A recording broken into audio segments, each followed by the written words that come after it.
Vamos dar lugar. Levante a mão e dá glória, dá glória, dá glória, dá glória. Vamos receber o pastor Marcos Feliciano dando glória a Deus.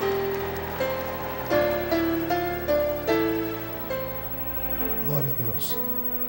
Cumprimento os irmãos com a paz do Senhor. Cumprimento os irmãos com a paz do Senhor.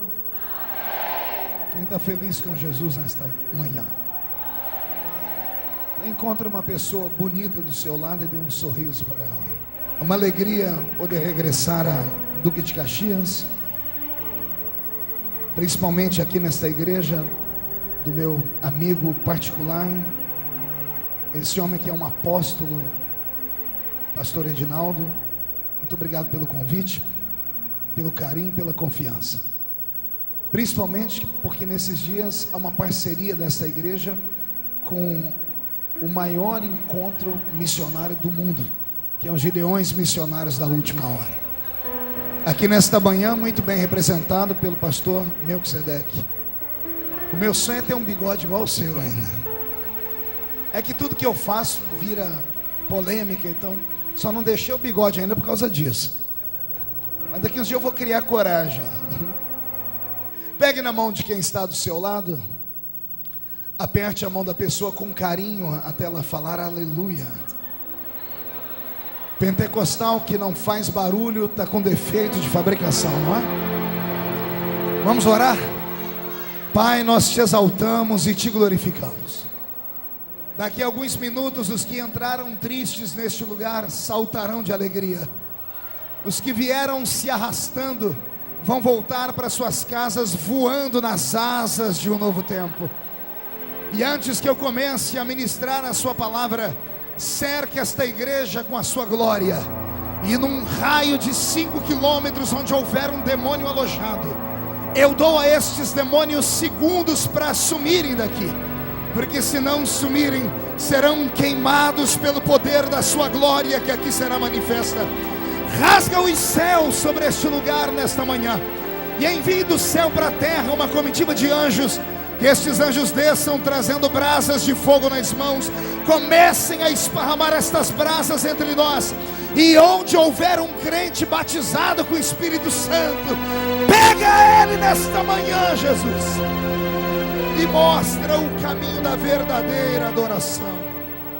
Fala conosco, Senhor, em o nome de Jesus teu Filho. E a igreja que crê diz amém. Toma o seu assento aplaudindo a Jesus porque Ele é bom.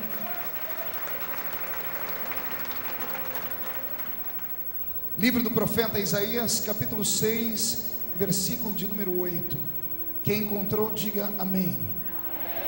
Quem não encontrou, peça socorro. Ajuda o irmão a achar aí. Isaías está no Velho Testamento, capítulo 6, versículo de número 8.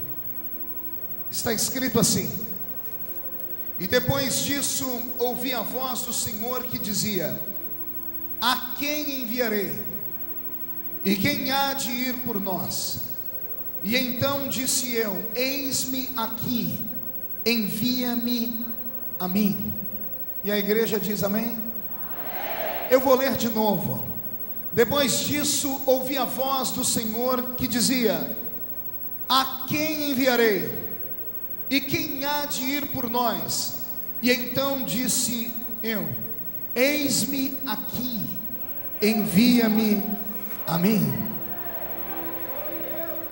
Pai, fala conosco nesta manhã missionária, e na medida em que eu estiver testemunhando, o seu Espírito tem liberdade para despertar missionários e missionárias aqui neste lugar. Move as águas de Duque de Caxias, para que no término desta campanha missionária, Duque de Caxias seja um polo de avivamento missionário para a nação brasileira e para o mundo. E a igreja que está presente concorda dizendo amém? Amém. Uma linda salva de palmas a Jesus, por favor.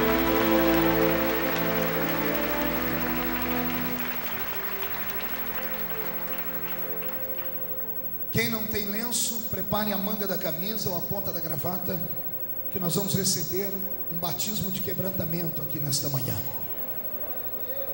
Os poucos minutos que eu tive para meditar acerca desta manhã missionária me foram muito emocionante, porque aprouve ao meigo Espírito de Cristo me fazer lembrar de que foi em uma manhã missionária como esta que nasceu dentro deste homem que aqui está uma chamada linda, brilhante, divina, angustiante e sofrida. Todavia, eu faria tudo de novo se preciso fosse. E o Senhor falou comigo: ao invés de pregar nesta manhã, ao invés de dissertar teologicamente com o meu povo, conte para eles o testemunho da sua chamada.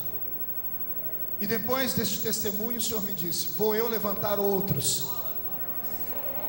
Vou eu levantar outros com a mesma unção e graça que eu te dei. Alguém se candidata ao cargo aqui? Então dá mais um grito de glória, só para eu sentir que o povo está. Sua igreja será abençoada nesta manhã, porque uma das coisas que eu quase não conto ao redor do mundo é a minha história. Eu sou filho de uma lavadeira, filho de uma mulher simples, que até os dias de hoje, no século 21, no ano de 2011, não sabe ler e nem escrever. E tenho um orgulho muito grande de ser filho da dona Lúcia, porque é uma mulher valente, uma mulher querida, uma mulher guerreira, uma mulher que, como todas as mulheres e também homens, passa por dificuldades, enfrentou os reveses da vida e com maestria e ajuda de Deus, hoje bate no peito de orgulho, dizendo: Deus olhou para minha casa. Imagine você que no princípio da minha vida eu não tive tantas oportunidades de sobrevivência como alguns que estão aqui têm. Minha mãe solteira, grávida na idade de 17 anos, grávida de um homem casado, grávida de um homem conhecido na sociedade, recebeu dele a seguinte ordem: tire o menino, porque se ele sobreviver, o meu casamento vai ruir e acabar. E ela, por força da pressão dos seus dias, por ser uma mulher sozinha, que foi encontrada na rua pedindo esmola para comer, e quem a amparou foi o senhor José Antônio Novo, conhecido como Zico, que era meu pai, respeitou e tentou abortar-me. Mas quem é que pode matar aquele que Deus quer que viva? Quem é que pode falar não quando Deus diz sim? Quem é que pode empurrar a mão de Deus para trás quando Deus diz: eu vou estender a mão para abençoar? Quem? Ninguém. Nasci 8 meses dentro de uma estufa, porque essa cabeça aqui tinha vários buracos feitos pela agulha de tricô da dona Lúcia, que tentou me abortar. Com dificuldade sobrevivi. Cresci numa família pobre, numa casinha de 2 cômodos, onde nós dividimos 2 cômodos com 12 pessoas. Pense numa luta e numa prova. Na minha casa, panela e pinico era um problema. Cada hora um estava num lugar. E no meio de tanta pobreza, de tanta miséria, tudo que eu via, ouvia, me fazia sentir. E eu acabei crescendo revoltado com a vida, porque não havia nada pior do que chegar na escola e na hora das brigas de crianças, ao invés de alguém me chamar de gordo, de feio, de pobre, me chamavam de filho de mãe solteira. Numa época em que ser filho de mãe solteira era uma vergonha, porque hoje tem a tal da gravidez independente, que a elite adotou. A primeira do país a fazer isso publicamente foi a senhora Xuxa Meneghel, e tornou-se uma marca. Então hoje já não é mais vergonha saber que a filha do seu vizinho é mãe solteira. Somente no baixo clero é que isso é visto. A sociedade já não se importa mais. Mas há 38 anos, quando eu nasci, a vergonha e o vexame era tão grande que minha mãe não conseguia emprego nem para poder cuidar de criança dos outros, exatamente porque ela era mãe de um menino que não tinha pai. Aos 9 anos de idade, ou melhor, aos 6 anos de idade, de 6 para 7 anos de idade, eu morava no meio do centro de um quarteirão. Haviam 2 corredores que davam para entrar na minha casa, pelo quarteirão da entrada e pelo quarteirão da saída. A 100 metros, ou 100 e poucos metros, tinha a paróquia Cristo Rei. E todos os domingos, eu acordava antes da família inteira, no meio do ninho, porque eram 12 deitados no chão, na cama, ou naquilo que nós chamávamos de cama. E eu acordava ouvindo a batida do sino da igreja. E a batida do sino fazia disparar o meu coraçãozinho de criança. Até que um dia eu acordei com um sino batendo, mas o sino não fazia din-dom. O sino fazia Marco, Marco, Marco. E como criança eu me levantei, coloquei uma roupinha rota, um chinelinho havaiana, não acordei ninguém em casa. Saí e fui até a paróquia Cristo Rei. Sentei-me lá atrás nos bancos, uma menina, eu era pequeno, sofria de inanição para ajudar. Eu não entendia nada que o padre Ângelo, que era o pároco daquela congregação, falava, mas o meu coraçãozinho de criança sentia tudo. Ali nasceu a chamada do missionário. Então eu venho hoje dizer às pessoas que quando Deus quer fazer, Ele faz. E não interessa onde a pessoa esteja. Minha família não tinha afinidade nenhuma com o movimento evangélico, nem com o cristianismo pentecostal. Eu jamais colocaria os meus pés em uma igreja evangélica, se antes eu não tivesse me apaixonado por Deus na igreja católica. Então no catolicismo romano eu conheci Jesus. E eu me lembro que nesta manhã, enquanto o padre pregava, ele ainda pregava em latim para ajudar, eu não entendia nada. Eu ficava olhando para as paredes, e nas paredes da igreja tinham as imagens da via da crucificação. E lá na frente, atrás dele, tinha uma imagem de quase 3 metros de um Cristo pendurado. E aquela imagem bateu no meu coração com pena, porque mesmo como criança eu já sabia o que era dor e o que era sofrimento. Naquele dia, quando a missa terminou, as irmãs que cuidavam da igreja não sabiam onde eu morava, não sabiam quem era minha mãe. Eu, quando criança, muito criança, travei, não conseguia falar com ninguém. Me levaram para a casa das mulheres que cuidavam da igreja católica. Virou um tumulto na rua da minha casa, porque minha mãe achava que eu tinha sido sequestrado ou roubado por ciganos. Até que alguém me reconheceu e me levou em casa. E as mulheres da igreja chegaram na minha mãe e falaram: não bata nessa criança, porque ela é especial. Esse menino tem vocação. Ele vai ser um grande padre e vai dar muito orgulho para a família. Dali então, eu comecei a frequentar a igreja católica. Com 7 anos eu já fazia catecismo, ou começava a aprender um pouquinho do catecismo. E aos 9 anos de idade, fui o primeiro menino do estado de São Paulo, na época, a fazer a crisma. Me crismei aos 9 anos de idade. Aos 9 anos de idade, eu recebi emprestado a Bíblia da patroa da minha mãe, que era espírita kardecista. Porque para fazer catecismo eu tinha que ter uma Bíblia, nós não tínhamos dinheiro para comprar. E ela me emprestou a Bíblia Ave Maria, capa azul. Como garoto prodígio, eu sempre fui muito inteligente, para a honra e glória do Senhor. Eu decorei, ou melhor, eu devorei a Bíblia inteira, de capa a capa. Com 9 anos de idade, eu já tinha lido a Bíblia toda. E não era como essa Bíblia que você tem aí. Era uma Bíblia que tinha 7 livros a mais, que nós não temos no cânon sagrado da Bíblia, João Ferreira de Almeida, que são chamados de livros apócrifos. Nascia ali uma vocação. O primeiro contato que eu tive com o movimento evangélico foi com a dona Maria, a mãe do Tom.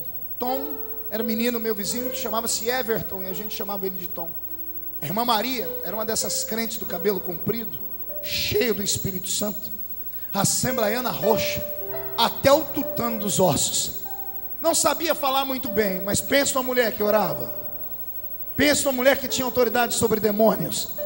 E todas as vezes que ela me via com a Bíblia Ave Maria indo para a igreja católica, ela me chamava e dizia: onde é que você vai? Eu disse: eu estou indo para a igreja. E ela falava para mim: Jesus tem um plano na sua vida. Eu disse: é por isso que eu estou indo na igreja. Ela não se conteve, até que um dia ela me chamou e disse: vem cá que eu vou te mostrar o que é a verdadeira fé. E ela abriu um livro que tinha um monte de imagens do fim do mundo. Veja só, uma evangélica chamou um menino católico e me mostrou um livro dos Testemunhos de Jeová. Você está entendendo ou não? Uma irmã evangélica chama um menino que está indo para ser coroinha dos padres e mostra para ele um livro dos testemunhos de Jeová, porque aqueles livros dos testemunhos de Jeová de antigamente mostravam o fim do mundo, mostravam as pessoas caindo dos prédios, o mundo pegando fogo. Era a linguagem dela, porque ela não conseguia me convencer de outra forma. Então ela disse: se você não se converter dos seus pecados e não parar de adorar aquela imagem daquele Deus que está pregado na cruz até hoje, você vai para o inferno. Isso me fez, durante várias missas, terminar a missa, eu ir lá e ficar olhando para a imagem daquele Cristo, com muito receio. Um dia eu toquei nos pés dele e tirei, e quando eu toquei nos pés dele estava cheio de poeira, e eu comecei a imaginar com a minha mente de criança: que Deus é esse que fica empoeirado na parede? Não, você não entendeu, eu vou repetir: que Deus é esse que fica empoeirado em cima da parede? Comecei a pensar, faz 2 anos que eu venho na missa, faz 2 anos que ele está pregado naquela parede, ele nunca saiu dali para nada. Oh, Jesus começou a trabalhar no meu coração, igreja. Até que um dia, com 13 anos de idade, me levaram a uma igreja evangélica, e eu sentei do lado de um menino que chamava Márcio, ainda se chama Márcio. Um menino só tinha 2 dentes na boca, o zagueiro e o atacante. Mas quando eu sentei perto dele, porque quem me levou era o Ronaldo, que tocava trompete, ele tinha que ir lá para a banda, ele me deixou aqui atrás ao lado do Márcio. E eu não entendia nada que aquele pregador pregava. Quem pregava naquele dia era o presbítero irmão Jonas. E o irmão Jonas pregava e levantava a perna e dava gritos, e eu não entendia nada do que ele falava. Mas cada coisa que ele falava subia um arrepio na minha coluna, que eu não entendia nada. E eu olhava para o Márcio olhava para mim e falava umas coisas esquisitas. Naquele dia, antes de eu ir para frente aceitar Jesus, eu perguntei para ele: Márcio, a sua mãe trabalha com floricultura? E ele: não, por quê? Sua mãe é jardineira? Não, por quê? É que toda hora você fica falando samambaia, samambaia. O que é essa samambaia? Não era samambaia, eram as línguas estranhas que ele falava. E eu falava para ele: cada vez que você fala samambaia, me arrepia todo o corpo. Que samambaia que é essa, Márcio? E ele sorrindo diz assim: isso é o poder do Espírito Santo.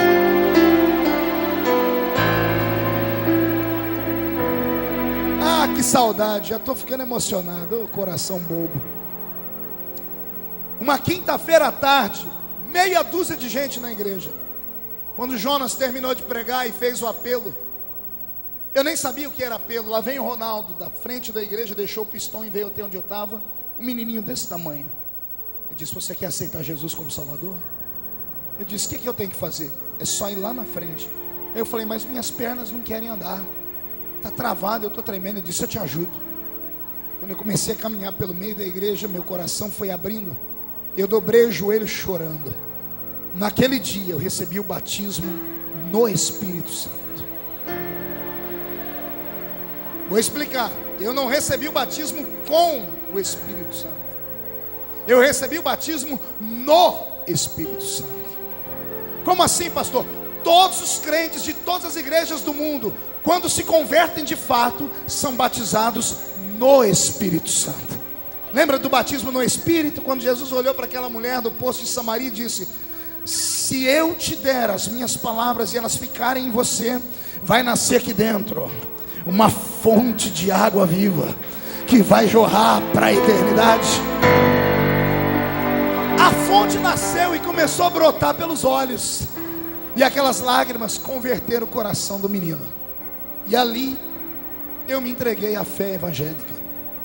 2 semanas depois estava eu numa batalha, pergunte qual, querendo ser batizado com o Espírito Santo. Me ensinaram todas as fórmulas possíveis. Mandaram eu jejuar, eu jejuei. Mandaram eu subir um monte, eu subi. Mandaram eu parar de pecar, eu parei. Mandaram eu parar de olhar para a televisão e eu parei. Mandaram eu parar de colocar short e eu parei. Eu fiz tudo o que mandavam e não recebi o batismo com o Espírito Santo. 2 meses e 1 semana batizado nas águas. A última chance. Alguém me disse: Jesus pode queimar você com o Espírito Santo quando você sair das águas. Jejuei 3 dias e fui para o batismo. Para minha frustração, Jesus não me batizou naquele dia. Saí das águas triste, frustrado. Começou a criar aqui dentro uma dúvida. Eu disse: será que Ele não quer me batizar? Será que eu não mereço? E graças a Deus por essa dúvida, porque isso me fez estudar. E o estudo que eu aprendi se tornou um ensinamento para crentes no mundo inteiro. Porque me ensinaram errado. Pergunte por quê. Só responde se todo mundo perguntar. Tem gente que pensa que recebe o batismo com o Espírito Santo porque merece. Tem gente que acha que pode comprar o batismo com o Espírito Santo jejuando e orando. Tem gente que acha que merece o batismo com o Espírito Santo porque é santo. E o batismo com o Espírito Santo não é para pessoas que merecem, não é para pessoas que podem, não é para pessoas que fazem tudo que a igreja manda. O batismo com o Espírito Santo é um revestimento. É um o quê? Não ouvi, é um o quê? Se é um revestimento, quer dizer que a pessoa já está vestida. O batismo com o Espírito Santo não é uma vestimenta, é um revestimento. O crente é vestido quando ele aceita Jesus como Salvador. Eu fui vestido pelo Espírito Santo no dia que eu aceitei Jesus, quando eu chorei. Mas agora eu precisava do revestimento. E o revestimento não é para quem é forte, porque o forte não precisa de revestimento. Quem é que usa blusa de frio? Quem sente frio. Você já pegou um dia muito frio no Rio de Janeiro, que é raro? Alguém andando de camiseta regata pela rua e do outro lado alguém usando uma blusa de lã. Por que aquele que usa camiseta regata suporta o frio e o outro não? É porque ele é mais forte. Ele está vestido com a camiseta regata, mas o que é fraco, além da camiseta, está revestido com um paletó. Eu comecei a entender que batismo com o Espírito Santo não é para quem merece, é para quem precisa. Não, você não entendeu, vou repetir. Eu descobri que batismo com o Espírito Santo não é para crente santarrão, não é para crente que julga a vida dos outros, não é para crente que acha que é mais santo do que Jesus. Batismo com o Espírito Santo é para crente que entrou aqui nessa manhã se arrastando, dizendo: Deus, eu não mereço estar aqui, mas eu não tenho para onde ir se não for aqui. E é aí que Jesus batiza com o Espírito Santo.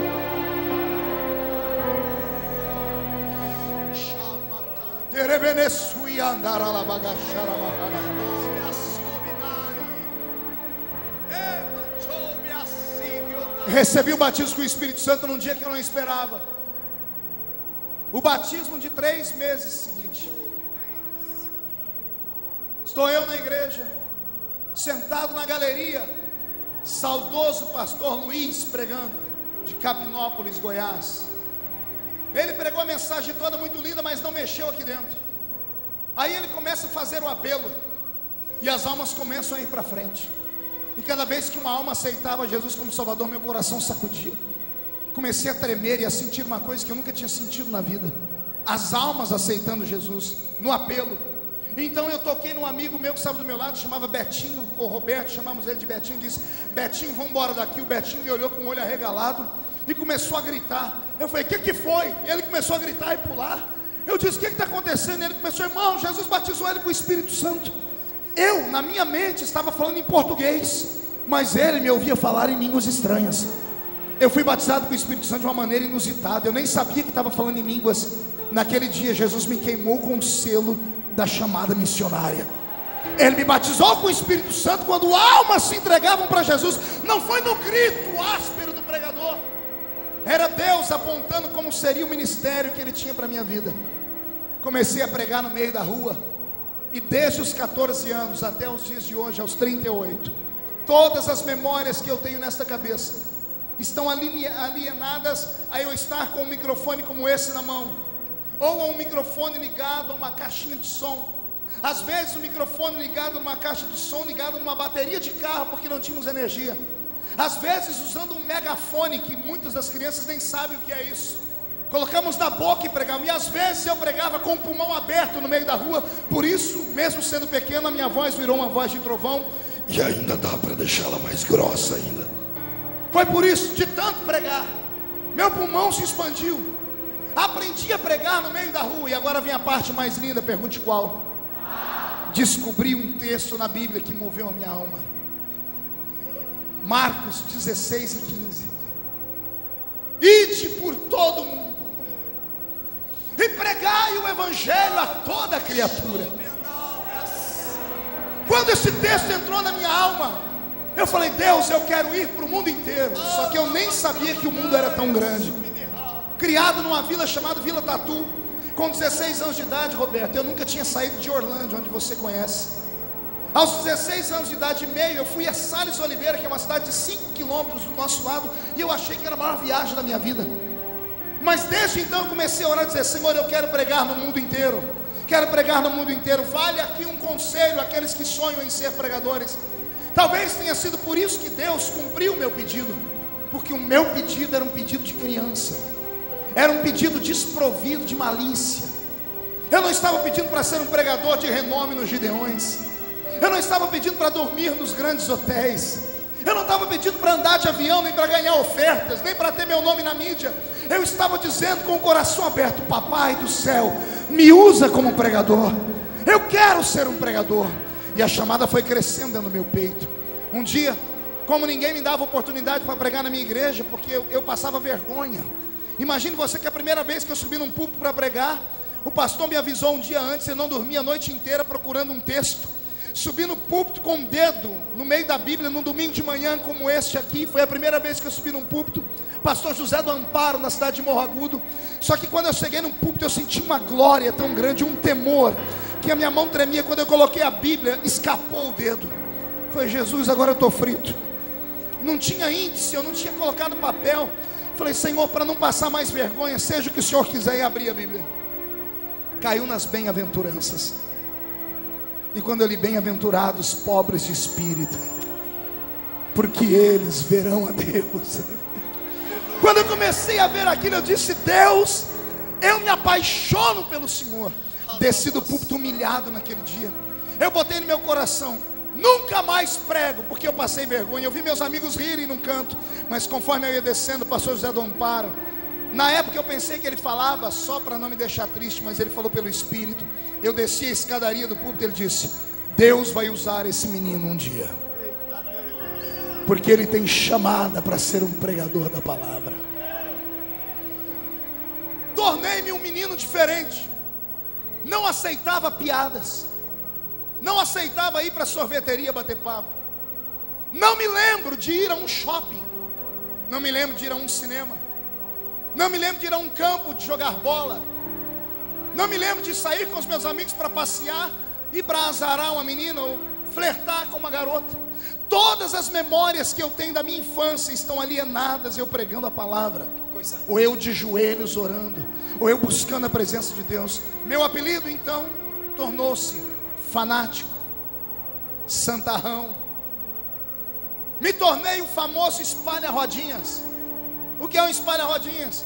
O grupo de jovens estava reunido e quando eu chegava, um a um ia saindo, até que eu me via sozinho. Ninguém queria ser meu amigo, porque eles diziam que eu só sabia falar de Deus e de Bíblia, que eu estava louco, fanático, beato de igreja, desequilibrado.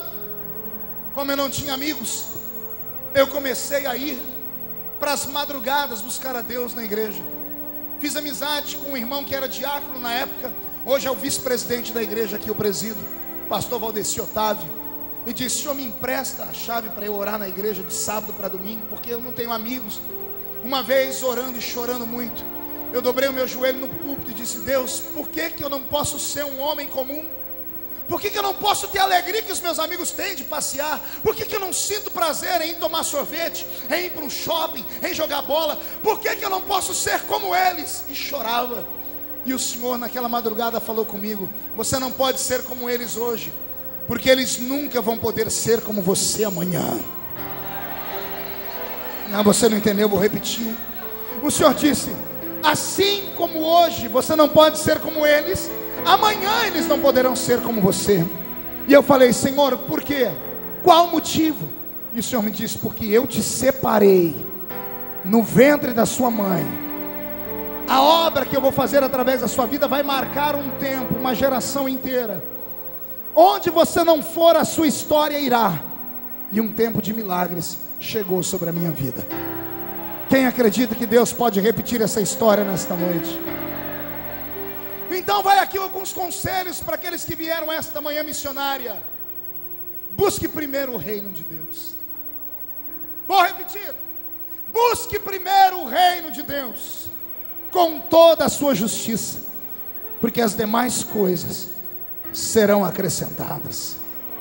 Segundo, não olhe para a sua falibilidade. Também não olhe para a sua cultura de conhecimentos. Não olhe para a sua posição social. Não olhe para a pobreza da sua família. Não olhe para o vazio de Cristo dentro da sua casa, porque de repente você é só você na fé.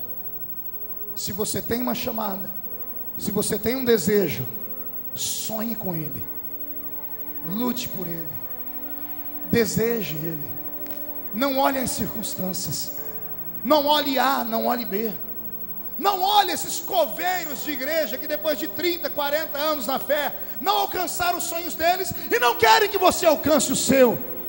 Acredite que tem alguém lá em cima, cujos olhos são como chama de fogo, que quando olha para baixo, encontra um homem e uma mulher com coragem de se entregar, ele se levanta e diz: eu tenho coragem de te aceitar. Se você tem uma vocação divina nesta manhã, rasgue a sua alma, grite, se jogue no chão, mas deixa Deus trabalhar.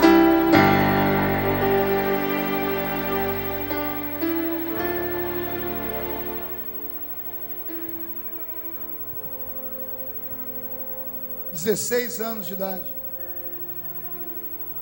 me apaixonei por uma visão divina. Pergunte qual?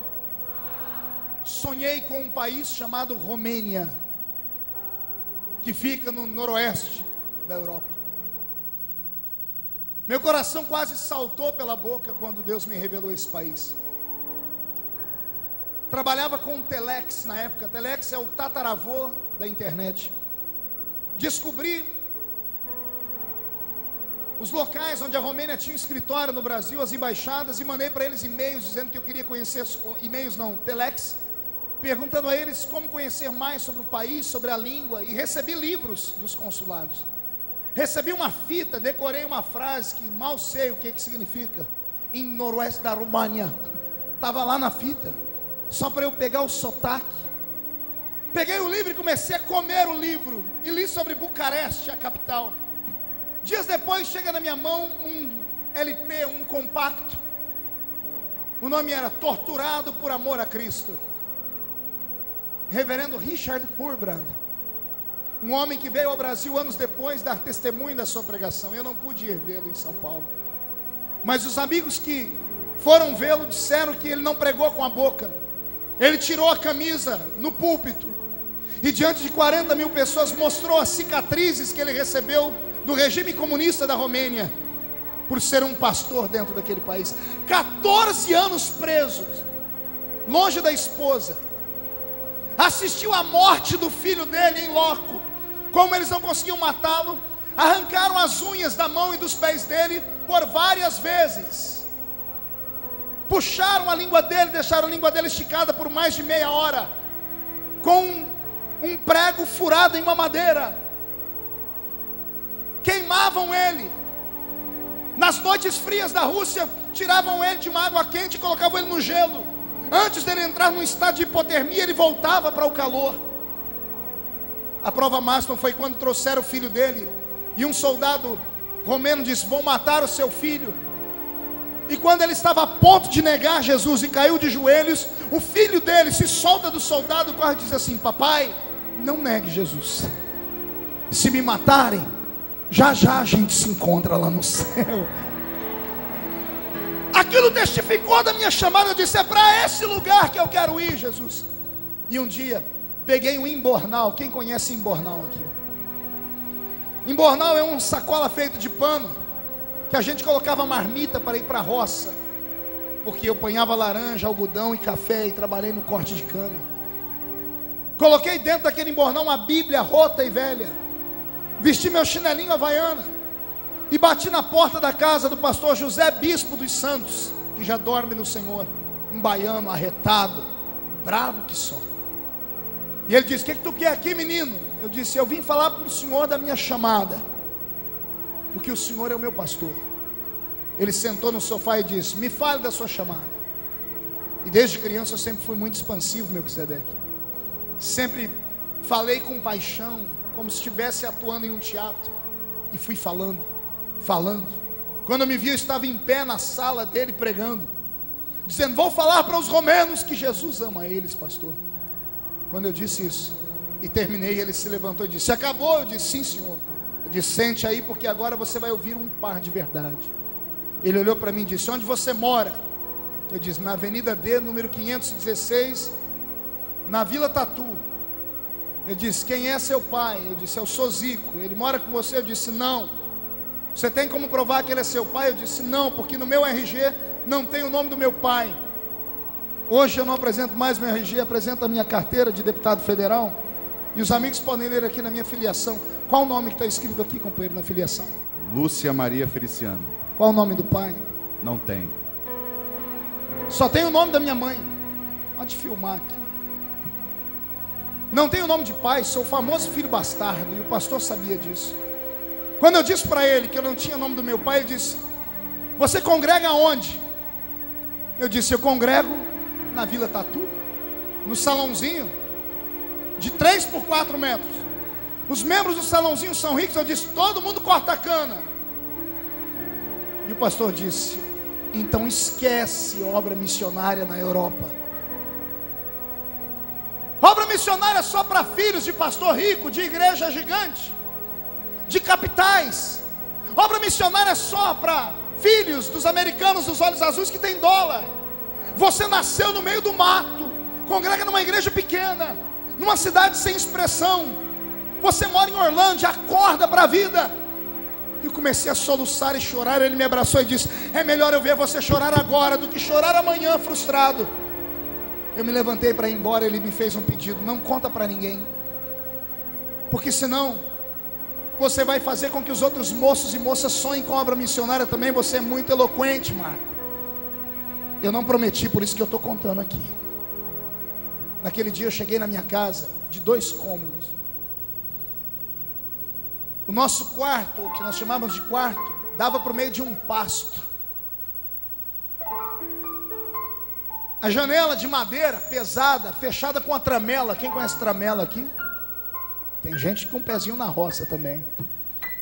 Eu abri aquela tramela. Eu era muito pequeno. Minha mãe tinha uma máquina de costura Singer, daquela que você tinha que dar partida nela aqui e ficar bombeando aqui com o pé. Quem conhece máquina de costura assim? Como eu era pequeno, eu não atingia a altura daquela janela. Eu subi em cima dessa máquina e abri a minha Bíblia num outro texto que eu tinha me apaixonado. Só que eu não conseguia ler. Pergunte por quê. O versículo não existia mais na Bíblia. Pergunte por quê.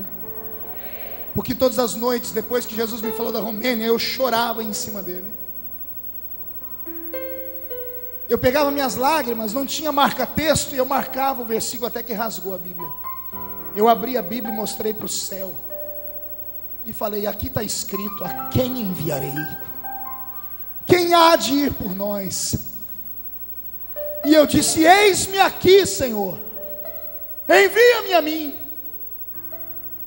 Fechei a Bíblia e comecei a gritar com Deus, dizendo: o Senhor é mentiroso. Porque aqui não está escrito que tem que ser filho de homem rico para fazer obra missionária. Aqui não está escrito que tem que ser famoso para fazer obra missionária. Aqui não está escrito que tem que ser americano para fazer obra missionária. Aqui o Senhor está perguntando quem quer ir, e eu estou dizendo: eis-me aqui. O que eu vou falar agora é só para crente cheio do Espírito Santo. O céu foi fechando. O céu ficou cinza. Trovões anunciando uma forte chuva. No meio dos respingos de água, mais trovões, e no meio dos trovões, relâmpagos. E eu ouvi a voz de Deus no meio dos trovões. A mesma voz que falou comigo na igreja católica. O Senhor disse para mim: eu não preciso de passaporte. Eu não preciso de dólar. Eu não preciso de igreja rica. Eu só preciso de alguém que sonhe. Você não entendeu? O Senhor disse: eu só preciso de um sonhador. Foi lá na minha infância que Deus me deu a frase que se tornou uma das frases mais faladas no meio evangélico, que abriu um tempo novo até para os hinos. Depois que eu preguei em Camboriú a mensagem, o sonho de José, e o Senhor me fez lembrar da frase, e eu contei ao mundo: sonhe e ouse sonhar, você nunca irá além dos seus sonhos. Eu acreditei, ignorei tudo que falaram para mim, ignorei os que me perseguiam, os que me chamavam de fanático, e até o meu pastor que disse que eu não tinha chamada. Como não me deixavam pregar em Orlândia, eu comecei a ir para os cultos de congregações na região. Eu pegava um ônibus na rodoviária e ia para as cidades onde eu sabia que tinha cultos de mocidade, sem ser convidado. Chegava e sentava nos bancos com uma gravatinha de crochê, uma bibliazinha no banco e orando para me darem uma oportunidade. Como culto de mocidade, na maioria das Assembleias de Deus não é bem frequentado, sempre que chega alguém ele tem uma oportunidade. E aí eu comecei a pregar. Foi aí que eu comecei a desenvolver o meu talento. Aprenda uma coisa nesta manhã: se você não acreditar em você, ninguém vai acreditar. Eu vou repetir: se você não acreditar na sua chamada, ninguém mais vai acreditar. Se eu fosse você nesta manhã, eu sairia deste calabouço da vergonha, eu sairia desta caverna da solidão, eu ignoraria esse sentimento de inferioridade, eu agarraria os demônios que falaram no seu ouvido que você nunca vai ser ninguém, esfregaria a cara deles no chão, porque quem viver verá. Eu repito, quem viver verá onde Jesus ainda vai te colocar. Se tem alguém que acredita que a sua história ainda não acabou, dê um pulo para cima e um grito de glória.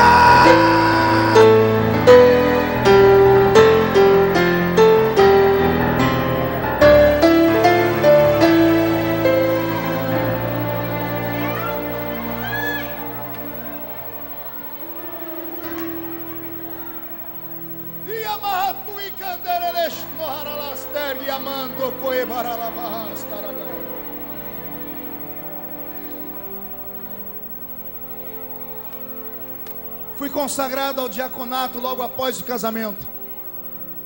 Casei-me com uma mulher santa, a quem eu devo tudo que eu tenho e tudo que eu sou. Minha eterna namorada, a quem eu respeito e sou apaixonado por ela, a irmã Edileuza, que me deu 3 lindas filhas, Karen, Kathleen e Camille, que são a cara do pai. Mas o cabelo puxou para a mãe, graças a Deus. O cabelo das meninas é liso.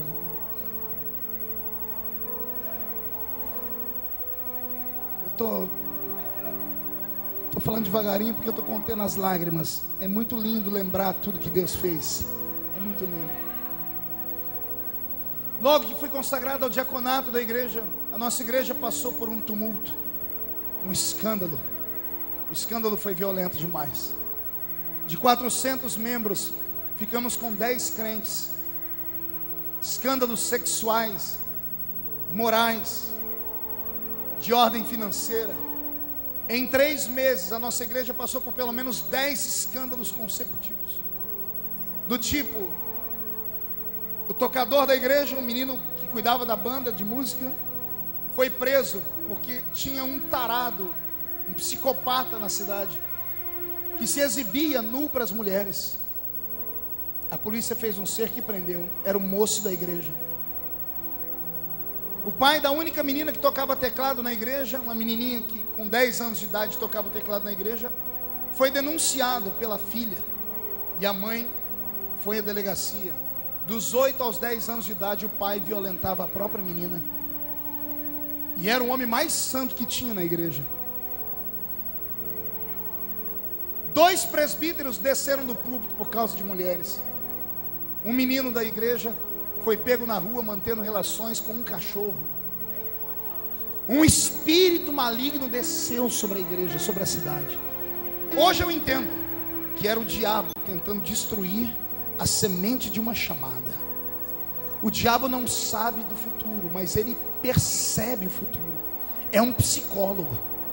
Quando você vê uma pessoa que é crente, tudo dá errado na vida dele, irmão, não desanime a pessoa, fale para ela, permaneça. Vença pela perseverança. Porque tem pessoas aqui que não sabem o que Deus tem na vida deles, mas o diabo já percebeu o que é.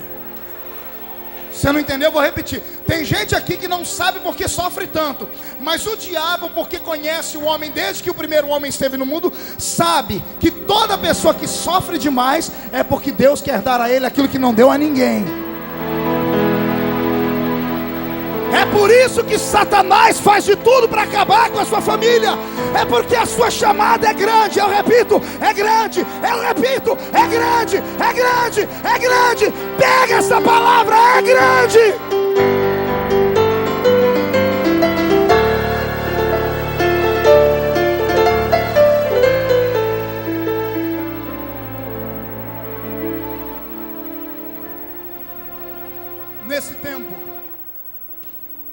eu recebi o novo pastor que veio pregar, um pastor do Nordeste, marcou uma reunião com os obreiros que sobraram, e ele disse: quem de vocês é pregador aqui? E todos apontaram para mim.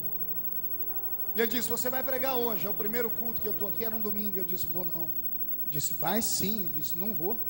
Por que não vai? Porque ninguém mais vem na igreja.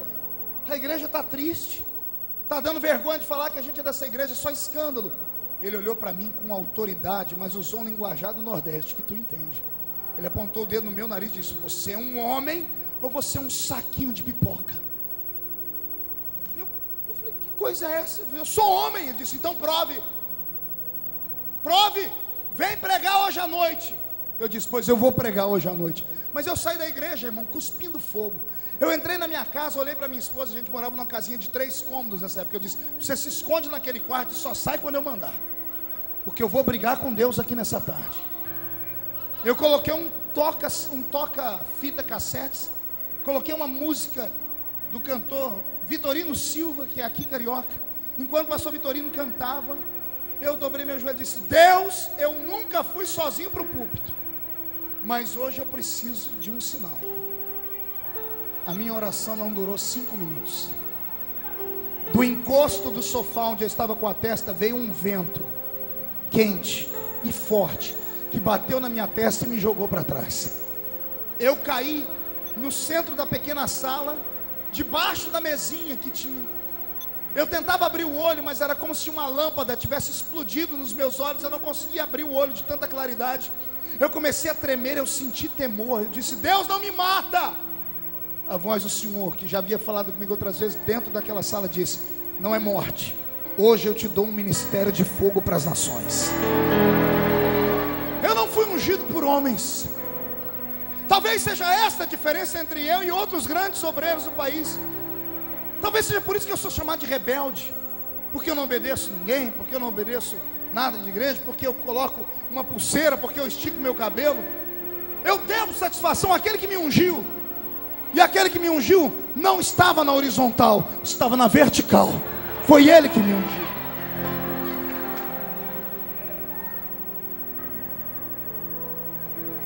Comecei a pregar. Naquela noite no culto, eu recebi uma unção tão grande. Quando o pastor disse: Marco Feliciano pregando, eu abri a Bíblia e li João 3:8. O vento sopra onde quer. Fechei a Bíblia e disse: eu estava na minha casa hoje. A igreja de pé estava. Quando Deus soprou dentro da minha casa, quando eu disse isso, da porta da entrada da igreja até o púlpito, as pessoas começaram a cair no chão. Dezenas de homens e mulheres caíram. Eu não soprei, não joguei paletó. Virou um tumulto na igreja, porque naquela noite as pessoas que não vinham à igreja foram atraídas para vir ao culto, para ver o pastor pregar novo, o pastor novo pregar. Mas fui eu que preguei. O culto acabou 1 da manhã. Cura divina, batismo com o Espírito Santo. O pastor me arrebatou e disse: quarta-feira que vem avise na cidade, o Marco vai estar pregando lá na Avenida N, que era uma congregação. Na quarta-feira a igreja estava entupida de gente pela janela. Eu abri a Bíblia de novo e falei: o vento assopra onde quer. E acabou o culto de novo. Os crentes eram jogados nas paredes, eram jogados pelo chão. Começaram a me convidar e eu fui pregar em Poços de Caldas, o primeiro congresso que eu preguei. Naquela noite, enquanto eu pregava, uma palavra simples que eu pregava, não acontecia nada. Só acontecia as coisas quando eu parava de pregar. Era uma coisa, eu achava que era pregador. Por isso que até hoje eu digo que eu não sou pregador, eu sou um contador de histórias. No meio da mensagem, eu senti o meu braço direito endurecer e crescer. Eu pensei que eu estava tendo um infarto. Eu parei de pregar no meio da pregação. Eu fiquei olhando para minha mão, porque estava inchada, eu enxergava ela grande. Quando eu virei para a igreja assim a mão, as pessoas sentadas começaram a cair para o chão. Eu me assustei e fui virar para falar para os pastores que eu não fiz nada. Quando eu fiz assim, caiu a bancada de pastores inteira. Eu não conhecia unção, nova unção, Benihim, não sabia o que era isso. Eu morava no meio do mato. E Jesus naquele dia me deu um talento diferente. E hoje, com dor no coração, eu venho aqui publicamente. Está sendo gravada essa mensagem. Está ali o diretor do meu programa, o Wellington, está sendo gravado isso. O Brasil todo vai ouvir. E eu me arrependo. Eu parei para ouvir a religião. Me chamaram para uma reunião convencional de obreiros. e falaram para mim: você está trazendo inovações para a igreja. Começa um outro problema na minha vida. Pergunte qual? Eu começo a crescer profissionalmente. Crescendo profissionalmente, eu não quero mais aceitar a chamada, não quero mais aceitar a obra missionária. Quero ser um pregador de fim de semana. Trabalhava de segunda a sexta, ganhava um bom salário e pregava de sábado e domingo. Eu descobri o que é ser um Jonas. Trabalhava numa financeira que representava o Banco Crefsul. Alguém lembra do Banco Crefsul aqui? Um dos maiores bancos mundiais. Não tem como quebrar aquele banco, pelo menos a gente pensava que não. Pois lá na minha cidade o banco faliu, da noite para o dia. Quando o banco faliu, eu não acreditei. Eu estava orando: Senhor, me abre uma porta de emprego. O Senhor me disse: Jonas, ou aceita a minha vontade, ou todo barco que você entrar, eu vou afundar. E as pessoas vão pagar o preço por culpa sua. Saí dali e fui trabalhar numa fábrica de vela. Uma fábrica nova na cidade. O dono da fábrica que me chamou foi na minha casa me buscar, disse: você tem potencial, tem conhecimento. Com pouca idade eu gerenciava uma fábrica com mais de 60 funcionários, vendedores. Eu sabia tudo sobre vela de acender. Olha o que o diabo fez comigo. Eu fui ser vendedor de vela de macumba. 40 toneladas de vela por mês a nossa fábrica fazia. Eu fui negociar com um dos maiores mercados que vendem além do varejo, no atacado, que era Adriano Coselli de Ribeirão Preto. Vendi para ele a cota inteira da fábrica. Sabe o que é 40 toneladas de vela? Irmão, haja morto para morrer, para acender tanta vela. Haja terreiro de macumba para ter tanta vela. Um dia entra dentro da fábrica um pai de santo, aqui do Rio de Janeiro. Reconheci pelo pé. Guardei a minha credencial de crente, porque eu não posso perder o cliente. E ele está comprando velas. E quando eu vi o cheque Rio de Janeiro, eu disse: o que o senhor veio fazer do Rio de Janeiro? Aqui no Rio de Janeiro não tem fábrica de vela? Ele disse: tem, mas não tem uma fábrica igual a essa. Falei: por quê? Porque a sua vela é feita de maneira artesanal. A sua anilina, eu li a embalagem, é uma anilina que vem importada da Alemanha. A sua parafina é da Petrobras. O fio que vai no meio da sua vela vem da melhor fábrica de poliéster do Brasil. É embalada à mão em celofane. A sua vela é a melhor. Eu disse: e por que o senhor veio aqui? Eu disse: porque as minhas entidades merecem o melhor. Não entendeu não? Ele disse: as minhas entidades merecem o melhor. Por isso eu saí do Rio de Janeiro para vir aqui em São Paulo pegar a vela, porque os meus guias vão receber a melhor vela do Brasil. Estava eu lá, um homem com chamada vendendo vela. Quando ele foi saindo, ele olhou para mim e profetizou, disse: você vai receber uma proposta. Dentro de um mês você vai ser chamado para ser sócio dessa fábrica. Abraça essa sociedade, que você vai transformar essa fábrica na maior fábrica da América do Sul. Meu olho brilhou, eu falei: vou ficar milionário. Olha, eu acreditando na profecia da boca de um demônio. Estava fraco, com chamada, com unção, mas eu negociei os meus dons com a igreja. Eu pensei no dinheiro, no bem-estar da minha família. Os 2 donos da fábrica morreram numa noite só, num acidente de carro. A fábrica se manteve 6 meses. Jesus disse: vem para a minha obra, eu fecho essa fábrica. Faliu a fábrica. E eu não fui. Entrei na Intel, indústria de terminais elétricos, a segunda maior empresa da minha cidade. Departamento financeiro. Falei: estou estabelecido, o maior salário da cidade. Quando eu estou na empresa, 1 ano e 8 meses, a empresa entra em falência. Concordata. A sociedade acordou com uma manchete no jornal: Intel pede concordata. Mais de 1.500 empregos diretos numa cidade de 30 mil habitantes. Representa quase 30% da sociedade. A cidade estava quebrando. E o Senhor disse: vai ficar aí até quando, Jonas?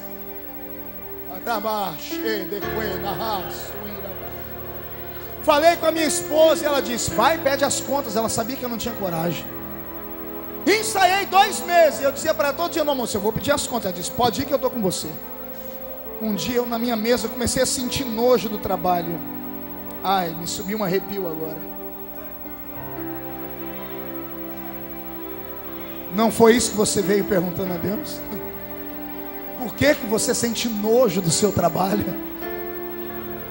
Não é isso que você vem perguntar. Por que você não consegue mais entrar no escritório, naquela empresa? Você sente um peixe fora d'água. É a sua chamada gritando. É o Espírito Santo dizendo: chegou a hora. Vou repetir: chegou a hora. Chegou a hora. Eu levantei da mesa onde eu estava e fui lá na sala do diretor financeiro. Problema: o diretor financeiro era um ancião das Testemunhas de Jeová e amava o meu trabalho. Eu sentei para ele e disse: senhor Roberto, eu vim aqui pedir as contas. Ele: por que, Marco? Não tem motivo. Ele disse: não, a empresa está passando por uma situação difícil, mas ela se levanta, é só uma concordata. A concordata é para levantar a empresa. Eu disse: senhor Roberto, eu sou o culpado dessa concordata. Ele olhou para mim e disse: como? Eu disse: o senhor não vai entender. Ele disse: tenta explicar. Eu disse: eu tenho chamada missionária, senhor Roberto. Eu sou crente, o senhor sabe. Eu disse: sei. E Deus me chamou para fazer obra missionária. E ele disse que se eu ficar aqui vai fechar essa empresa, porque as outras 2 que eu trabalhei já fecharam. Eu esperava ouvir tudo, menos o que ele me falou. Ele abaixou a cabeça. Quando ele levantou, ele estava chorando. Ele disse: eu sou testemunho de Jeová e nós também temos missionários. Eu sei quando alguém sente uma chamada. Ele olhou para mim e disse: com dor no coração, eu vou assinar a sua demissão, porque eu não quero segurar um homem de Deus aqui dentro. Você consegue reconhecer isso? Consegue imaginar um homem de uma religião contrária à nossa ser obrigado a se curvar e dizer: Deus tem gente que é especial, Deus tem uns xodós. Eu vou fazer o que se você é um xodó dele? Eu não podia estar aqui nessa manhã, eu estou cansado. Eu quase pedi para ele: me deixa ficar em casa. E o senhor dizendo: vai para o culto. Falei: senhor, mas não vai ter ninguém. O senhor disse: quem precisa estar lá vai estar. Eu preciso responder a alguns que têm chamada missionária. Está na hora de Deus aflorar a sua chamada. O seu ministério vai nascer. Vai nascer. Mão direita para o céu, chacoalhe a sua mão. Coloque no ombro de alguém, por favor. Chacoalhe a pessoa até ela ficar irritada e diz: está entendendo? Chacoalhe de novo, diga: é para isso que Deus te trouxe aqui. Chacoalhe, chacoalhe, chacoalhe, diga: é para isso que Deus te trouxe aqui. Pelo amor de Deus, eu estou mandando, sacode. É para isso que Deus te trouxe aqui, para sacudir a sua chamada, para sacudir a sua história.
Era meio-dia,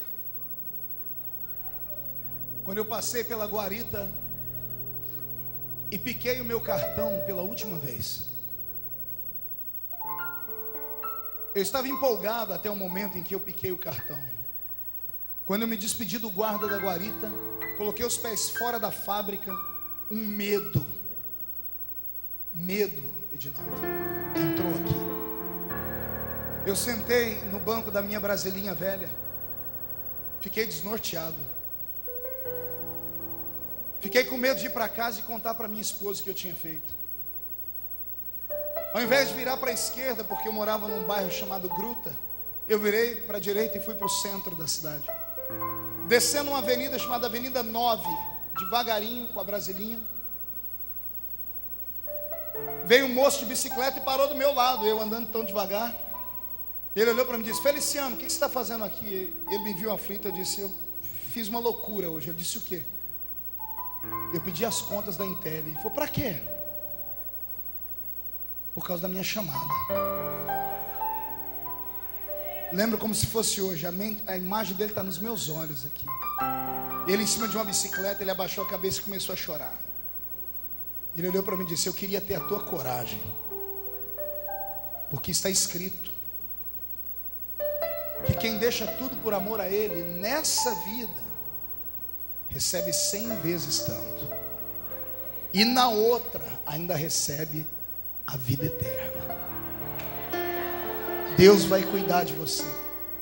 Enoque, filho da irmã Sebastiana, que eu já contei algumas histórias dela. Hoje o Enoque é pastor de uma igreja batista. Entrei dentro da minha casa, Karen era bebê, estava se arrastando pelo chão. A mesinha simples com 2 pratos. Edileuza viu que eu mexia na comida e não comia. Ela disse: o que aconteceu, Marco?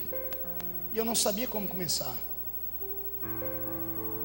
Aí ela falou: é a história que você está sentindo nojo do trabalho? Eu disse: é.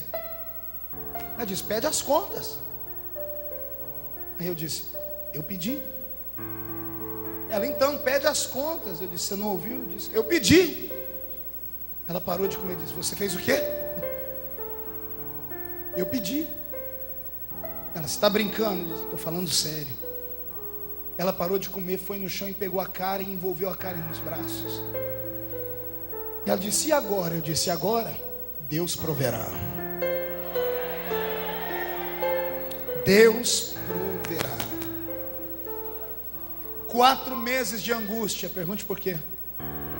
Fui para a reunião de obreiro do campo, anunciei que estava saindo para a obra da chamada da itinerância. O pastor que lá estava olhou para todos e disse: irmãos, pastor, o irmão Marco Feliciano agora está na itinerância. Os irmãos abrem a porta das igrejas para ele ir pregar, porque ele já é pregador dos cultos de mocidade. Só que agora ele precisa de uma ajuda, uma oferta. Todo mundo disse amém. 4 meses sem nenhum telefonema. Ninguém me convidava nem para animar festinha de criança, nem para fazer velório. 4 meses, o seguro-desemprego foi embora. Edileuza olhou para mim uma bela manhã e disse: olha, a última canequinha de arroz foi embora. E eu disse para ela, se ela pedisse para o pai dela, eu me divorciava dela, porque meu sogro era rico na época. E ela, uma mulher de Deus, disse: eu não vou pedir para o meu pai, eu acredito em você. Naquela manhã eu saí com a Brasilinha velha e subi o meio do monte para orar. Eu acabei com uma árvore de tanto tapa que eu dei nela. A árvore não tinha nada a ver com isso, coitada. E eu falei: Deus, e agora? Eu comecei a pensar que tudo que eu tinha feito tinha sido emoção. Eu duvidei da minha chamada. Eu comecei a praguejar contra os profetas. Eu comecei a sentir nojo de mim. Eu disse: eu vou voltar e pedir emprego, porque minha filha vai passar fome. Deus não falou comigo naquele dia no monte. Eu saí de manhã, orei até a tarde, antes de escurecer. Quando eu vou entrando na minha casa, entrei pela cozinha.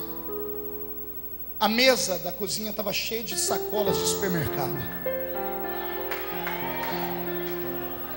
Ao invés de eu ficar feliz, eu entrei gritando: Edileuza, eu falei para você não pedir para o seu pai. E ela chorando disse: não foi o pai. Eu falei: quem foi? Ela disse: a irmã Hélia. Quando ela disse a irmã Hélia, minha perna tremeu. Eu acho que o Elton entrevistou a irmã Hélia, né? Eu tenho num documentário. A irmã Hélia era uma mulher abandonada pelo marido ou viúva, não me falha a memória agora, mãe de 4 filhos desviados, e trabalhava num emprego de doméstica. Ela disse que estava dentro do supermercado fazendo compra para a família dela, quando Jesus disse: Hélia, tudo que você está comprando, compra em dobro, num outro carrinho. Para quem, senhor? Para Marco Feliciano. Palavras dela: Senhor, mas o Marco é genro do fazendeiro. O senhor disse: não discuta, compre para o Marco Feliciano. Senhor, eu não tenho dinheiro aqui. O Senhor disse: você tem dinheiro no banco, vai e tira da sua poupança e compra para ele. E ela fez, pastor Edilão. Uma mulher sozinha, mãe de 4 filhos, abasteceu a minha mesa. Eu caí de joelhos e disse: Deus, por quê? E o Senhor disse: para você saber que quem cuida de você sou eu. Quem tem chamada aqui nesta manhã, não desista. Deixa o vento soprar, mas não entrega os pontos. Deus às vezes fecha a boca e se cala, mas Ele nunca fecha os olhos. E os olhos de Deus estão te olhando nesta manhã, missionário. Se você acredita na sua chamada e o vento está soprando muito forte, eu só tenho um conselho para você: usa o lenço, a manga da camisa, a ponta da gravata e derrama as suas lágrimas, mas não abandona a tua chamada. Vai chegar o tempo em que Deus vai te exaltar. Vai chegar o tempo em que todas as lágrimas serão enxugadas dos seus olhos.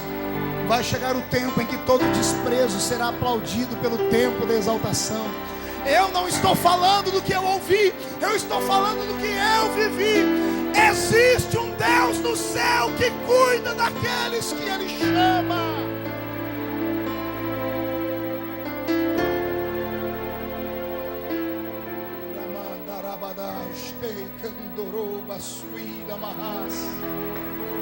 Rebana sui candreveles novera bagageria macarba.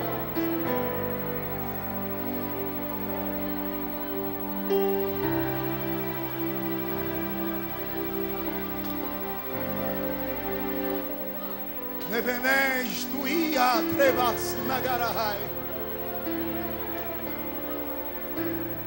Samanagabawe handeravas. A minha obra, eu, Deus, tenho os meus escolhido a dedo. Preparei o teu coração, homem, para te trazer neste recinto. Porque olhando para ti, força alguma tu possui capacidade. Mas na entrada neste recinto disseste: Deus, fale comigo neste lugar. E eu enviei o meu servo de tão longe para dizer e proclamar a ti que é chegado o tempo. Darei a ti mais unção da palavra e o meu espírito de intimidade, e tu viverás tempos de glória na minha presença. Tu andarás sobre lombos de cavalos espirituais e entrarás dentro de uma esfera que tu não conheces, onde somente eu com poucos homens no mundo posso entrar. Não são todos que podem conhecer o estado de graça da eficiência que tenho. Dentro dos mistérios e de prova sombra de quente e de plácia mudo eu idioma. De come chobe tuple suminivia. Compro sobre fogos de plácia. O que tenho eu o poder de fazer. De canto de quebra-plácia. E quando quero fazer, não peço opinião a homens. Sai de santo de conversa. Por isso entrego um rolo nesta manhã. De quenência de sombra e de faz. Porque a obra missionária clama por ti. Ande compra sobre nichotou. Aquele povo não vai morrer. Nem caprácia. Eles vão viver. De comando. Porque eu te chamei. Na sombra do agora glorifica o meu nome. Assim diz o Senhor dos Exércitos.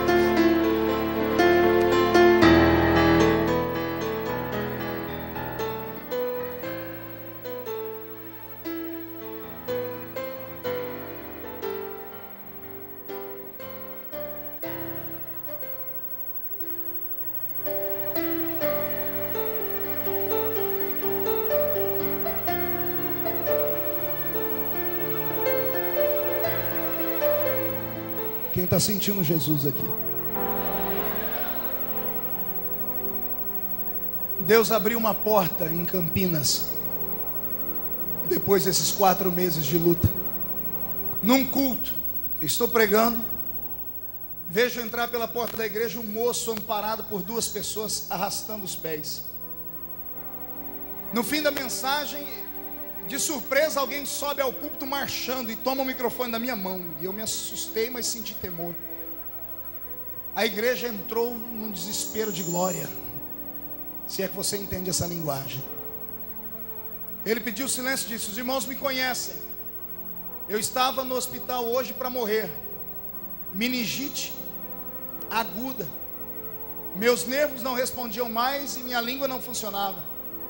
Meu pai foi ao hospital e disse o médico para ele: vai morrer na casa do seu pai.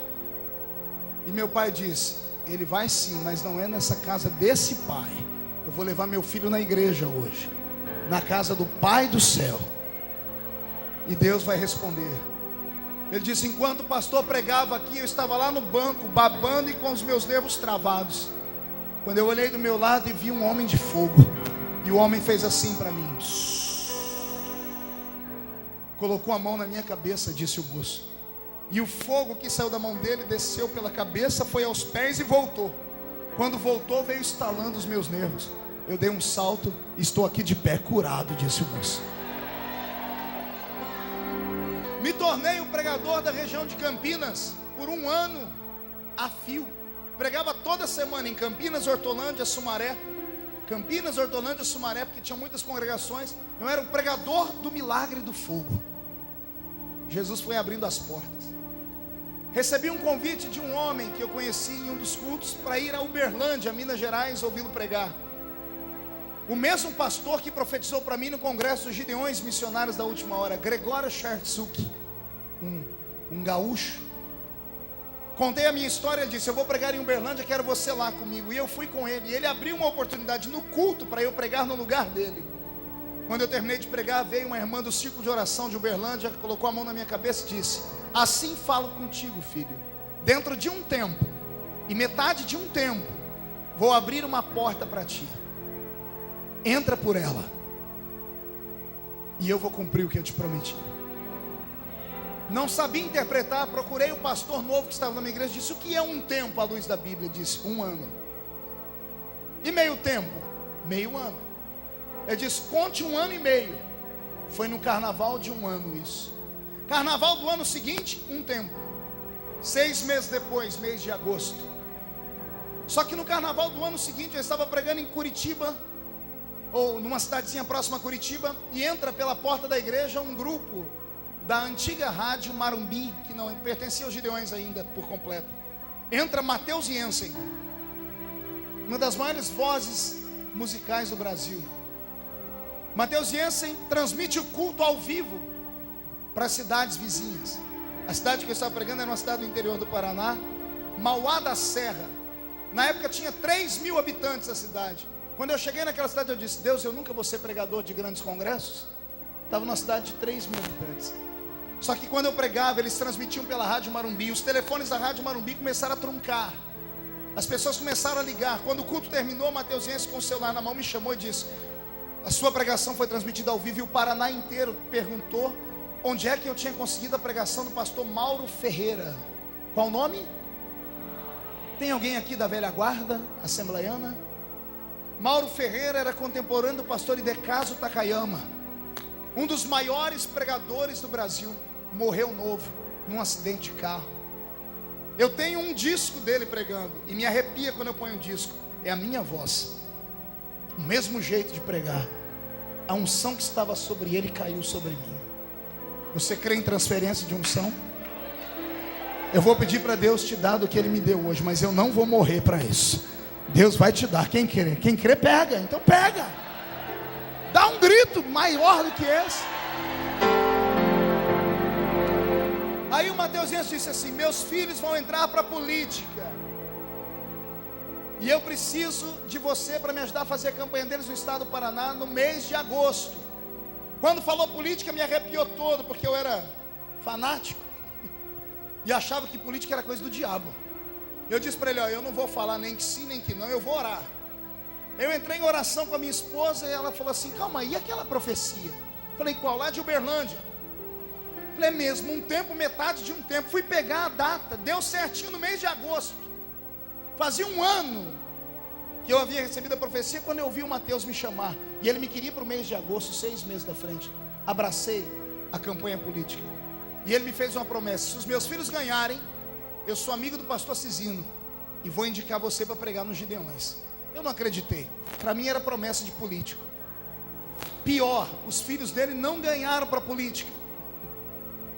No mês de novembro meu telefone toca, irmão Mateus Jens. Feliciano? Sim. Meus filhos não ganharam, mas Deus me incomodou. Eu vou te apresentar para o pastor Cisino para você pregar no congresso no mês de abril. E eu me empolguei, e o pastor Cisino aceitou. Era quinta-feira à tarde, a primeira vez que eu fui pregar debaixo de uma tenda, não era nem no ginásio. Preparei uma mensagem numa Bíblia com 6 meses antes. Quando eu estava saindo do hotel para ir para o culto, a minha esposa colocou a Bíblia em cima da perna dela, ela usava saia na época, e colocou meu paletó por cima, num ônibus, indo de Balneário para Camboriú, um circular. Quando ela levantou, catou só o paletó e a Bíblia ficou no ônibus. Quando eu cheguei perto do culto, eu disse, cadê a Bíblia? Ela disse, perdi. Eu quase fiquei endemoniado. Eu disse, Jesus, o que eu ia pregar estava lá dentro, e agora? O esboço estava lá dentro. Foi por isso que eu aprendi a pregar sem esboço. Eu nunca mais preguei com esboço na vida. Aí eu falei com o pastor Isaías, que hoje está na Argentina, ou no Chile. Ele disse, pastor Isaías, eu perdi a Bíblia que eu ia pregar. Ele disse, aí daí? E daí que o esboço estava lá. Ele foi andando no meio do pessoal, pegou uma Bíblia novinha, tirou do plástico e disse, quem tem chamada prega sem esboço. Tó. E eu preguei em cima de um tablado de 2 metros por 2 metros e 50 centímetros do chão. E Deus derramou a glória dele naquele lugar. No mesmo congresso, na tarde, fui pregar e preguei a mensagem: os 4 poderes que lutam pela vida de um missionário. No ano seguinte eu volto e prego a mensagem: o sonho de José.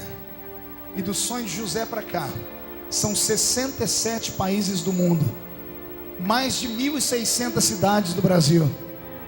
Tenho um programa de televisão já há muitos anos, escrevi mais de 18 livros, tenho uma escola de teologia, fundei um ministério, nossa igreja tem 2 anos, nós temos hoje mais de 5 congregações em apenas 2 anos.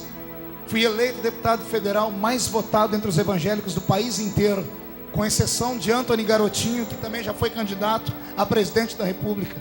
E o Senhor tem me usado na autoridade da sua palavra, desde a minha infância. E eu estou aqui para te dizer, meu corpo carrega cicatrizes profundas. Minha alma já foi mutilada muitas vezes. Eu já fui humilhado de maneira que você jamais imaginaria. O Brito que está comigo é testemunha. Quantas vezes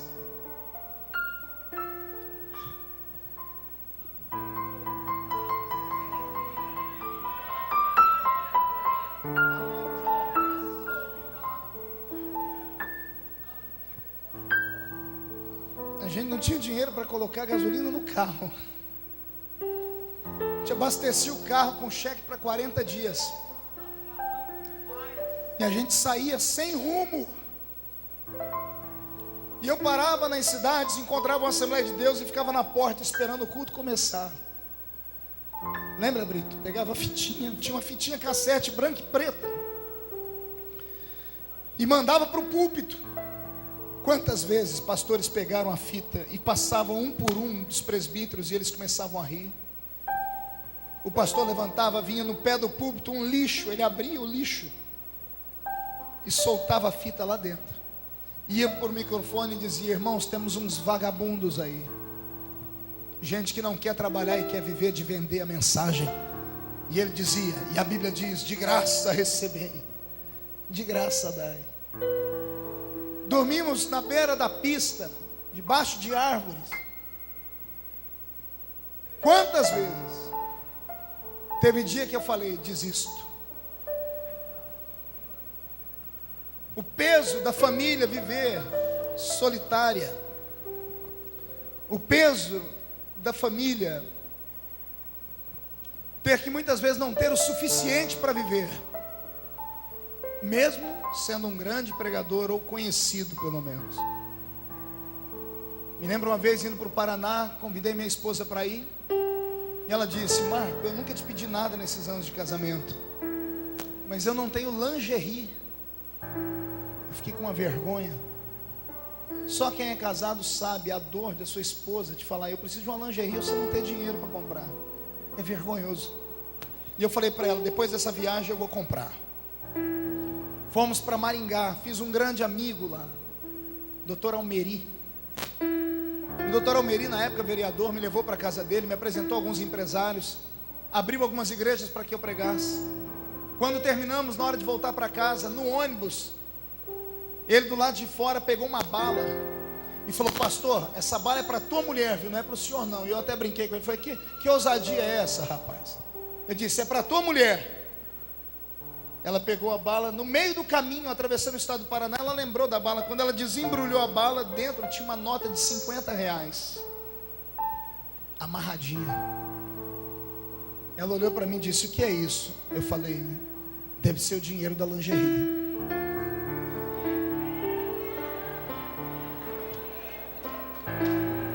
Ela começou a chorar sem parar. Ali eu ganhei uma companheira, porque até então ela reclamava das minhas viagens, porque ela ficou sozinha a vida toda.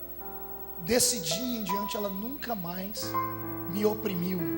Chegou a reclamar, mas ela nunca impediu que eu fizesse a obra.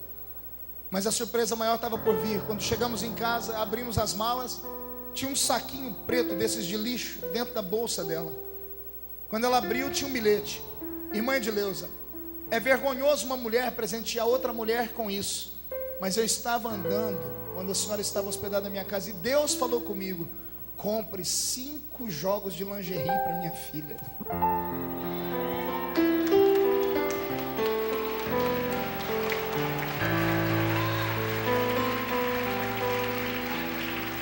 Para alguns pode não significar nada,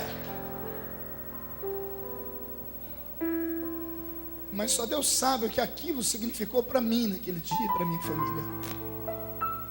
E eu estou aqui hoje, nesta manhã missionária, para te dizer: não desista da sua chamada. Não abandone o barco.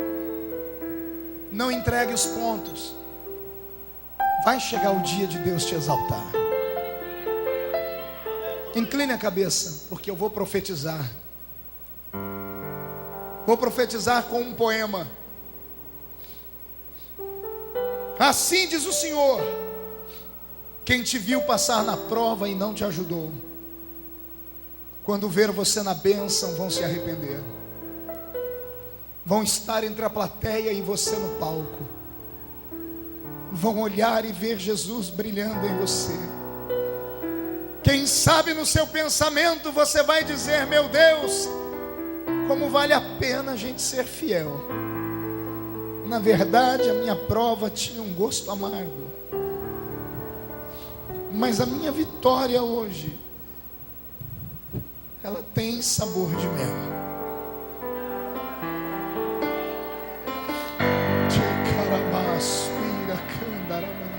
Em nome de Jesus Cristo, recebe esta palavra.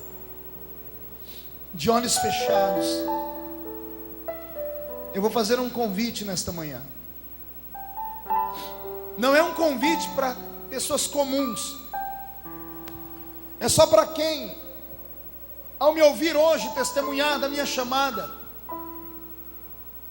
ao invés de ouvir, enxergou um espelho e você se viu em mim. Eu vou fazer esse convite cantando junto com o Roberto, porque assim como Deus me chamou para ser pai de uma nação espiritual, Ele chama você nesta manhã também. E se você tiver coragem, vai sair do seu lugar e vai vir aqui à frente, e eu vou orar pela sua vida.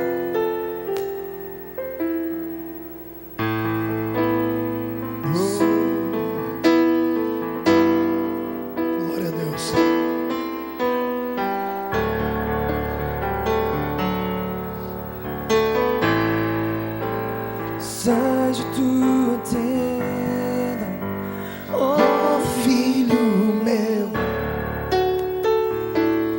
te mostrarei as estrelas asas do céu, sai de sua tenda, ó filho meu, te mostrarei a areia do mar. Vem, será que podes contar?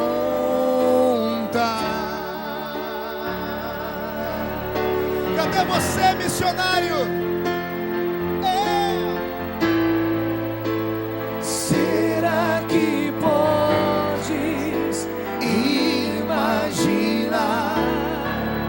Tudo aquilo que eu sonhei para ti, filho meu, o que minhas mãos fizeram para ti, filho meu, minha bênção será sobre ti. Uma nova história Deus tem pra ti. Um novo tempo Deus tem pra ti. Tudo aquilo que perdido foi, ouvirei de sua boca, te abençoarei.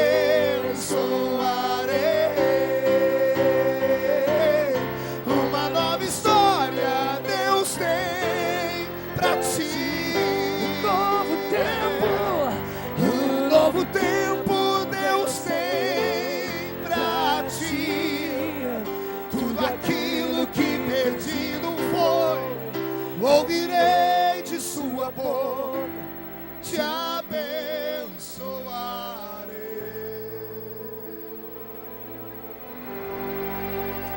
Eu vou te fazer um pedido agora, os que vieram, traga as duas mãos ao redor do peito em forma de um abraço. Isso, coloque as duas mãos ao redor do peito em forma de um abraço. Meu Deus, meu Deus, quem ora aqui é o teu servo, Marco Feliciano. Eu estou envelhecendo, Pai. Eu estou cansado. Tem noites que eu não aguento, Senhor. A dor no pulmão, a saudade de casa. Eu fiz o que pude nesses anos. Agora o Senhor me leva para Brasília, para um cenário político nacional, para eu fazer a diferença lá dentro.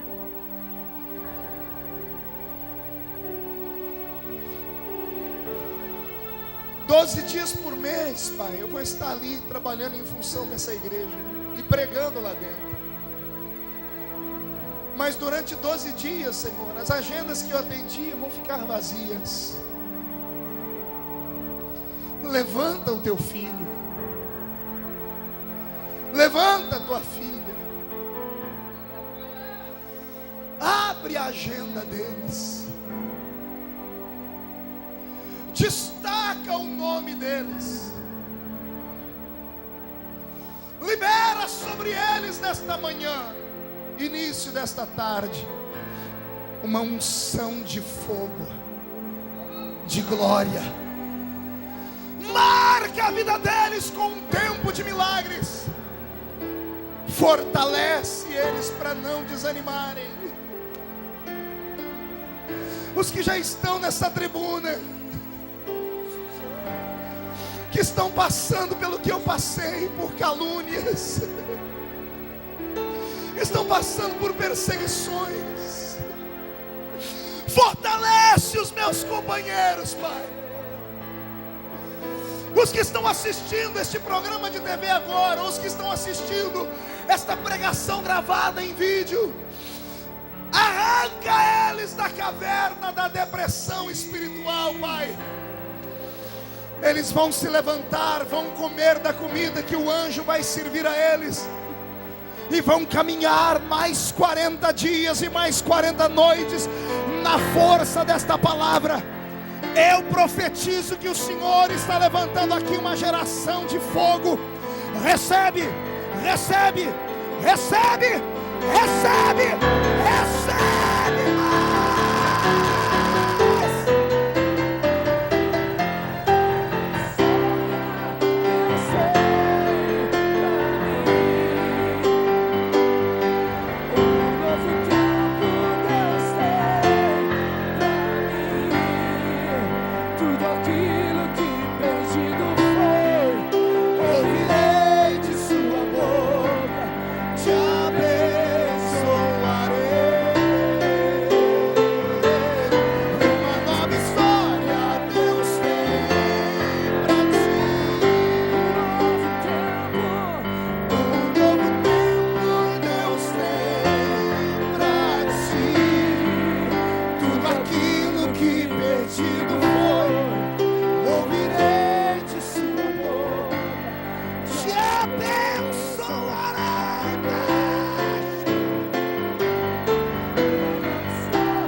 Levante a mão direita ao céu.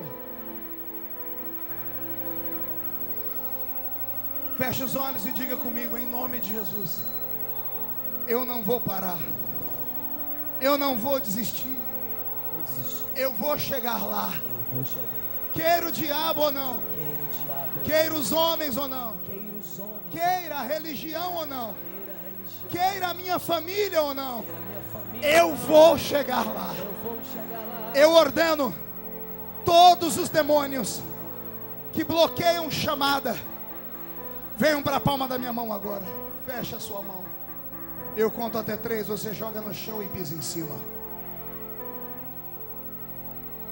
No 3, quando você pisar em cima, você vai abraçar 3 pessoas e vai dizer a eles: uma nova história Deus tem para ti.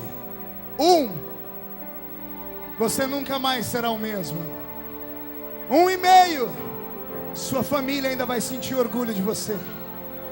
2, a sua igreja ainda vai reconhecer a sua chamada. 2,5, quem viver verá o que vai acontecer.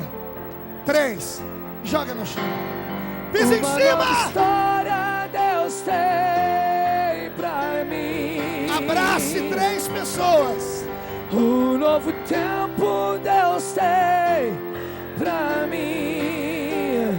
Tudo aquilo que perdido foi, ouvirei de sua boca, te abençoarei.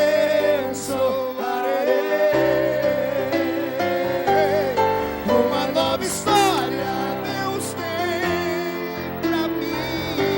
Novo tempo Deus tem pra mim.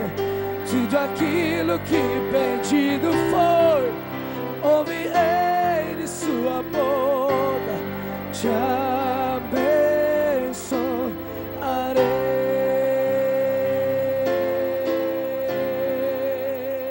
Quem pode aplaudir? Quem pode aplaudir e gritar? Quem pode aplaudir, gritar e dar um pulo para cima?